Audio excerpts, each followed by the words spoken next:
As you look back at your 4 years, tell me about memories or things that happened during your time in high school that stand out in your mind. I would say some of my favorite memories from high school would be sporting events, school dances. The times that I've come down here, Wisconsin Rapids does Friday night football very nicely. It looks like everyone's Yes. having a great time when we come down here to play. Yes, it's so much fun. We have spirit nights, so we dress up with certain themes for different football games. Away games are fun too. I don't know, it's a lot of excitement. Tell me about some of your favorite classes in your time at high school.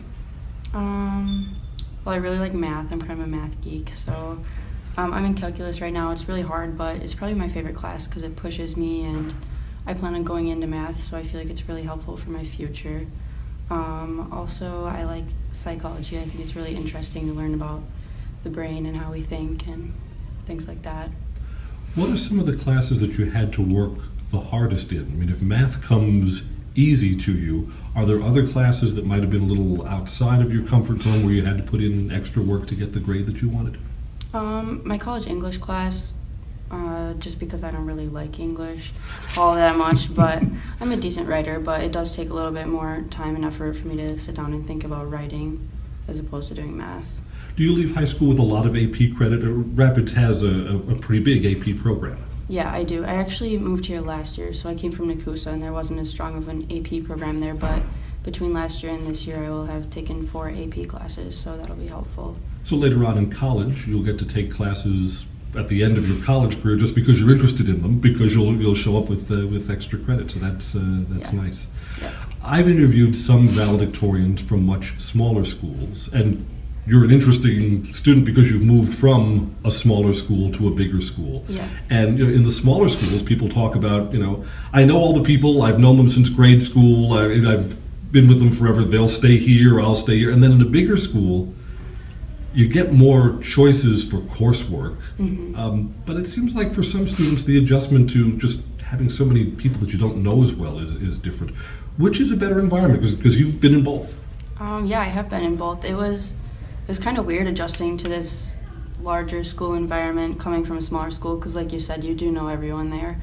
But I really like all the options you have here. You can choose between more people to hang out with. You can choose between classes. You just have a lot more options. I really like that better.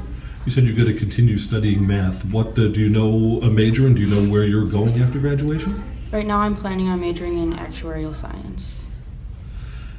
Most people will say, well, what's that? They think of actuarial tables like for the insurance industry. What do you do? Tell us what that major leads to or what it's about. Actuaries usually work for insurance companies. They predict the risk of things to set the insurance rates, things like that. And where are you going to school? In Stevens Point. Okay. Did you look around at a lot of different classes? Because I also hear from seniors who know they're going to college that until you actually go to a place and see it, I mean, the brochures all look the same. Everyone's wearing the sweatshirt and they're under a tree and they're all smiling. Yeah. Actually, I'm an extremely indecisive person, so I was not trying to put pressure on myself to make a super hard decision. So I just knew that I wanted to go to Point because I actually teach at a dance studio in Rapids. So I'll be able to still teach there next year. And it's like going away from home, but not too far. I don't know. Do you dance? You obviously you dance, you teach there. Do you have other out-of-school activities or other extracurriculars that you do?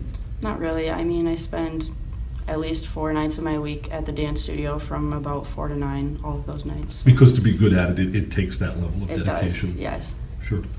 Can you think of a teacher that made a difference? I mean, obviously you haven't been here as long as some of the other students, but is there a teacher here that stands out in your mind as you get ready to graduate?